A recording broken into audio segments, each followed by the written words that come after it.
Ազգային ժողովի մեծարգո նախագահ, հարգելի գործընկերներ, սիրելի քաղաքացիներ, այսօր ինձ համար մեծ պատիվ է առաջադրվել Ազգային ժողովի առողջապահության հարցերի մշտական հանձնաժողովի նախագահի պաշտոնում, ինչի արդիվ թույլ տվեք շնորհակալություն հայտնել քաղաքացիական պայմանագիր խմբակցության իմ գործընկերներին վստահության համար։ Ուզում եմ հատուկ ընդգծել, որ առաջադրումը ես ընկալում եմ որպես մեծ պատասխանատվություն մեր երկրի առողջապահական համակարգի կայուն զարգացման, յուրաքանչյուր քաղաքացու առողջության պաշտպանության եւ ոլորտի ամրապնդման համար։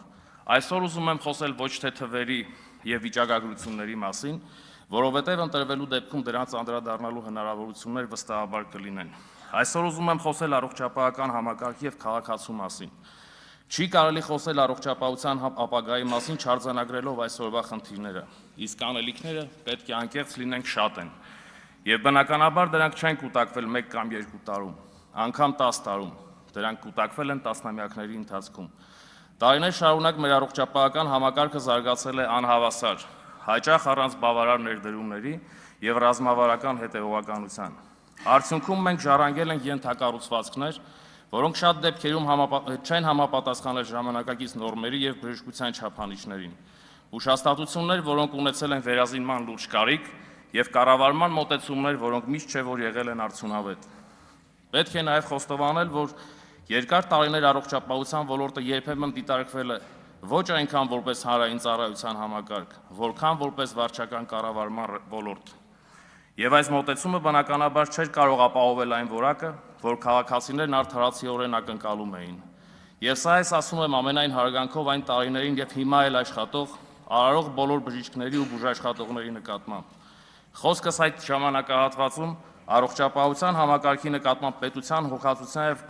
վարվող քաղաքականության ընդհանուր մոտեցման մասին է։ Եվ որոնք են եղել այդ մոտեցումների հետևանքները առողջապահական համակարգի եւ Հայաստանի Հանրապետության քաղաքացիների համար։ Մարզային հիվանդանոցները կիսաքանդ էին, սարքավորումները հնացած, մարդիկ բուժման ծախսերից առաջացած վարկերի բեռով։ Տասնամյակներ շարունակ այսպիսին է եղել վերաբերմունքը առողջապահական համակարգի նկատմամբ։ Իսկ հիմա հարց է առաջանում. արդյոք քաղաքացու առողջության պահպանությունն ու նրա նկատմամբ հոգատարությունը այդ տարիների ընթացքում եղել է որպես առաջնահերթություն։ Ոչ, չի եղել։ Եվ ավելին, քաղաքացին եղել է միջոց, իսկ համակարգը շահույթի աղբյուր։ Հիմա առաջարկում եմ այդ տարիներից տեղափոխվել դեպի իրական Հայաստան, որտեղ պատկերը ամբողջությամբ այլ է։ Քաղաքացիական պայմանագիր կուսակցությունը եկավ իշխանության նաև այն հստակ ուղերձով, որ պետությունը եւ իշխանությունը պատկանում է ժողովրդին, իսկ ֆիզիկական եւ հոգեկան առողջության իրավունքը սահմանադրական իրավունք է, ոչ թե շքեղություն։ Եվ հենց այս մոտեցման արդյունքում ներդրվեց առողջության համընդհանուր ապահովագրման համակարգը։ Եվ ուզում եմ շեշտել, որ համակարգի ներդրումը հստակ քաղաքական կամքի թելադրանք է, ոչ թե կարգախոս, որը նաև եղել է մեր նախընտրական ծրագրի առաջնային կարևորագույն եւ հայեցակարգային կետերից մեկը։ Մերօրյա Հայաստանում անհրաժեշտ չէ, որ քաղաքացին վաճառի իր ամբողջ գույքը բուժում ստանալու համար, որովհետեւ պետությունը կանգնած է քաղաքացու կողքին։ Որոշ ժամանակ առաջ բժշկական կենտրոնները, հատկապես մարզային բժշկական հաստատությունները, պարզապես գոյատևում էին, իսկ այսօր դրանք վերանորոգվում, հիմնանորոգվում եւ վերազինվում են։ Վստահ եմ կհիշեք նաեւ, որ Հայաստանի Հանրապետությունը երկար տարիներ բժշկական տեխնոլոգիաների հագեցվածության առումով զիջում էր տարածաշրջանում։ Այսօր ունենք արդեն ռոբոտային վիրաբուժություն եւ բարձր ճշգրտությամբ սարքավորումներ։ Եվ ուզում եմ նաեւ փաստենք, որ սա պարզապես տեխնիկական առաջընթաց չէ, սա պետական մտածողություն է եւ վերաբերմունքի փոփոխություն է համակարգի նկատմամբ։ Իսկ այդ վերաբերմունքն ինչպես է արտահայտվում։ Եթե նախկինում մարդկանց ասում էին, որ դուք եք հարմարվելու համակարգին, այսօր մենք ասում ենք, որ համակարգը հարմարեցնում ենք քաղաքացուն առավելագույն արդյունքի համար։ Ուզում եմ նաեւ հիշենք, որ ոչ վաղ անցյալում պետությանը ծառայում էին վերևից ներքև, որտեղ վերևում իրականությունից կտրված արտոնյալներն էին, իսկ ներքևում փոփոխությունների սպասող ժողովուրդը։ Եվ այդ իմաստով առողջապահության ոլորտը եւ համակարգը չէին կարող բացառություն լինել եւ չեն եղել։ Այսօրվա Հայաստանում մենք ծառայում ենք ժողովրդին առանց վերևի ներքևի, որովհետեւ հիմքում մարդն է, քաղաքացին է եւ ընտանիքը։ Եվ սա է տարբերությունը, հարգելի հայրենակիցներ։ Այսօր որոշ քաղաքական ուժեր իրենց ձևով փորձում են պայքարել հենց այս մտածողության դեմ։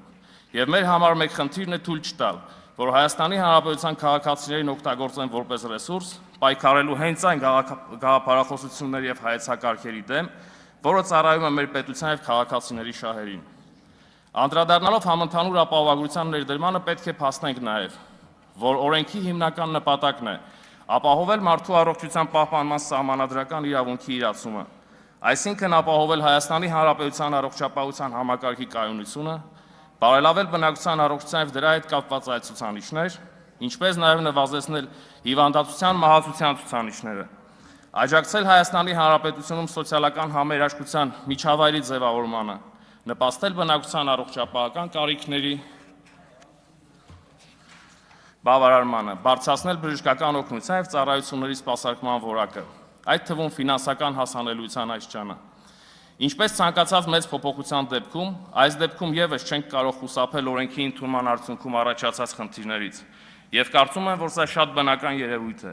որ ցանկացած փոփոխությանը հետևում են նաև գործարկման արդյունքում առաջացած խնդիրները։ Եվ մեր մանդատը որպես հանձնաժողով այս հարցում պետք է լինի սերտ եւ ամենօրյա համագործակցությունը գործադիր իշխանության մեր գործընկերների հետ,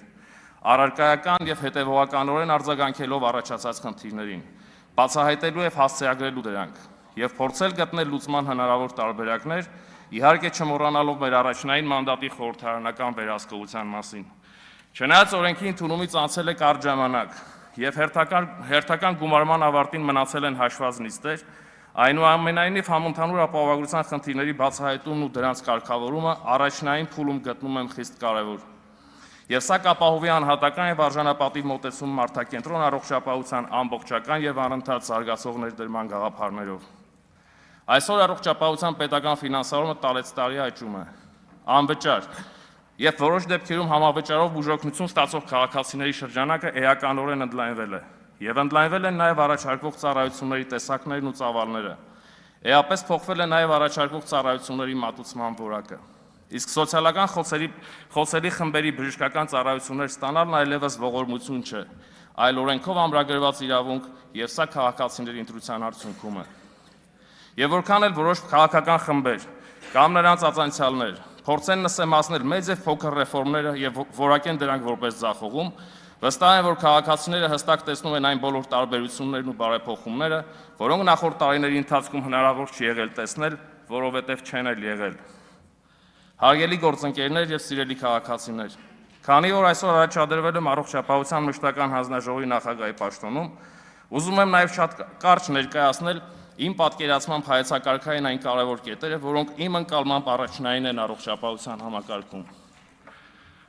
Դրանցից առաջինի մասին ըստ էության խոսեցի արդեն։ Դա մարդակենտրոն առողջապահությունն է, որի կարևորագույն մեխը համընդհանուր ապահովագրությունն արդեն իսկ ներդրված է։ Եվ հիմա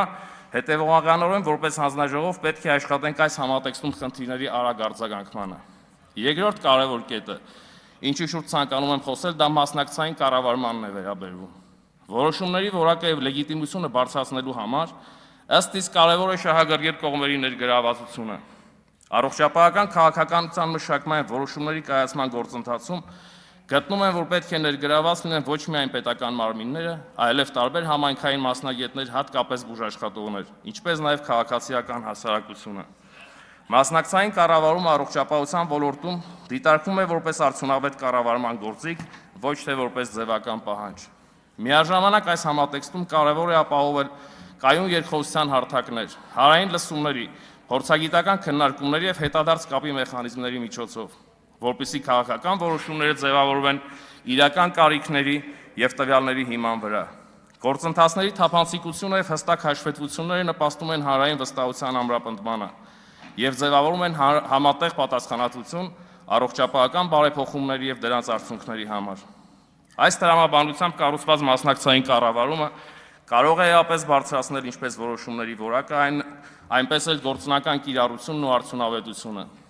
Եվ կարծում եմ, որ այս մոտեցումը եւ օրենսդիր եւ գործադիր իշխանությունների համար պետք է լինի բնութագրիչ, եւ այս երկխոսության կայուն զարգացումը լինելու է իմ աշխատանքային առաջնահերթություններից։ Երրորդ հայեցակարգային կետը, ինչի մասին ցանկանում եմ խոսել, դա արդյունավետ քաղաքականությունն ու համարժեք կառավարումն է։ Առողջապահության ոլորտում մեր հաջողությունը մեծապես պայմանավորված է նրանով, թե որքան արդյունավետ են ձևավորում պետական քաղաքականությունը եւ որքան համարժեք է գործում կառավարման համակարգը։ Այս երկու բաղադրիչները պետք է դիտարկել որպես փոխկապակցված գործընթացներ, որոնք միասին են ապահովում համակարգի կայունությունն ու արդյունավետությունը։ Այսօր մենք այլևս մեզ թույլ չենք տալիս որոշումներ ընդունել միայն ընդհանուր գնահատականների վրա կամ կարճաժամկետ դիտարկումների վրա։ Յուրաքանչյուր նախաձեռնություն հիմնված է հստակ վիճակագրության, առողջապահության ցուցանիշների վերլուծության, կանխատեսելի ազդեցության վրա։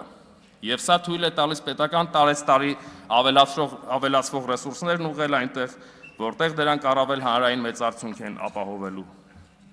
Կարևոր եմ համարում նաև թվայնացման եւ տվյալների կառավարման դերի բարձրացումը։ Ժամանակակից կառավարման արդյունավետությունը մեծապես կախված է տվյալների որակից, հասանելիությունից։ Էլեկտրոնային գործիքների զարգացումը կարող է էապես բարելավել որոշումների հիմնավորվածությունը, նվազեցնել վարչարարական բեռը եւ բարձրացնել հանրային վերահսկողության հնարավորությունները։ Այս բոլոր կետերի համադրումն ու արդյունավետ օգտագործումը կօգնի մեզ առողջապահության համակարգում ապահովել երկարաժամկետ եւ կայուն զարգացում։